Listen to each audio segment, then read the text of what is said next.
Bienvenue à toi dans les nouvelles aventures de Germaine. Alors avant d'écouter la suite, joue le jeu, abonne-toi. Et au fur et à mesure de cette vidéo, si tu sens que ça te parle, si ça t'intéresse, mets un like, laisse un commentaire, ton avis ou même une question. Et puis partage si tu penses à quelqu'un en écoutant ces mots.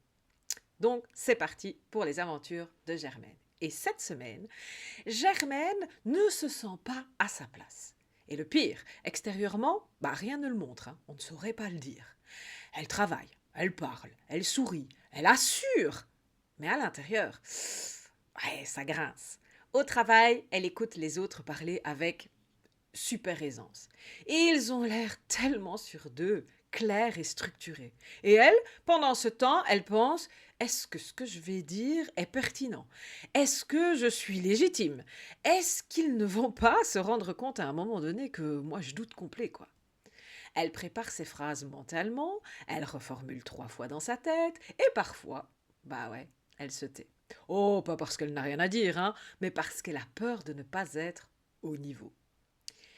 Et le plus fatigant, c'est même pas le travail, hein, c'est la comparaison. Elle regarde les autres avancer, prendre des décisions rapidement, oser. Et elle se dit, pourquoi eux, ça a l'air hyper fluide, alors que moi, ça me coûte une énergie de dingue?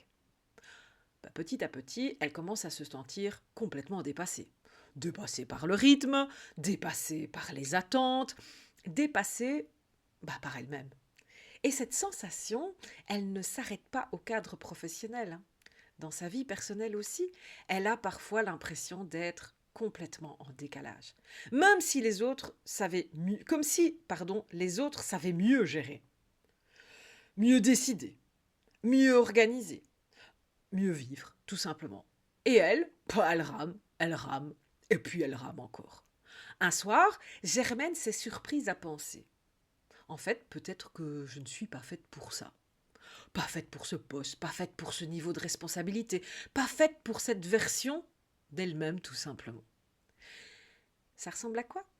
Ce fameux syndrome discret. Tu le vois celui-là? Le petit imposteur. Celui qui ne crie pas, mais qui chuchote.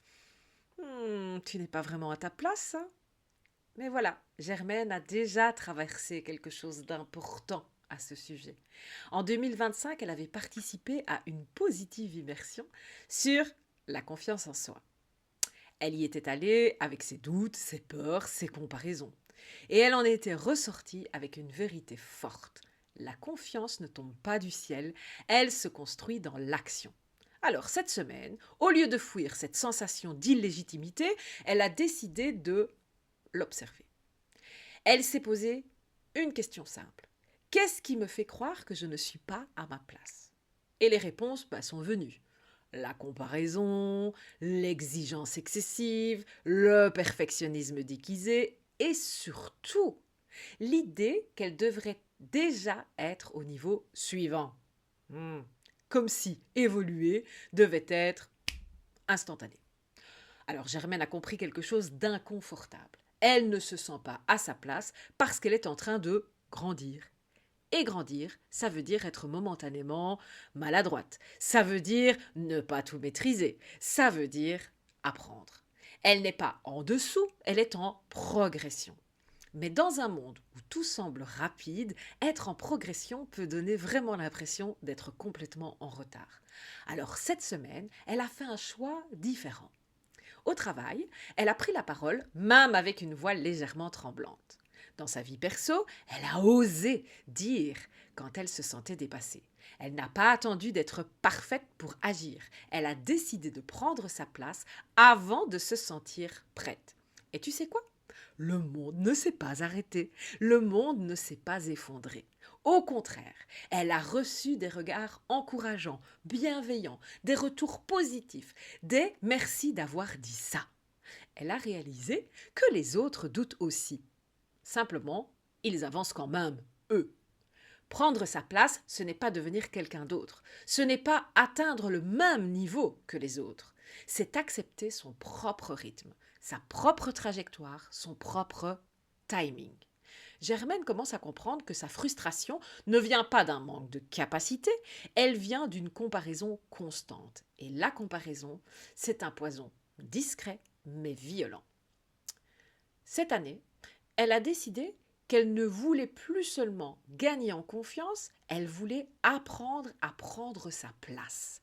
Pas la place qu'on attend d'elle, hein, pas la place qu'elle imagine idéale, sa place, la sienne, celle où elle peut être en apprentissage, en progression et quand même être légitime.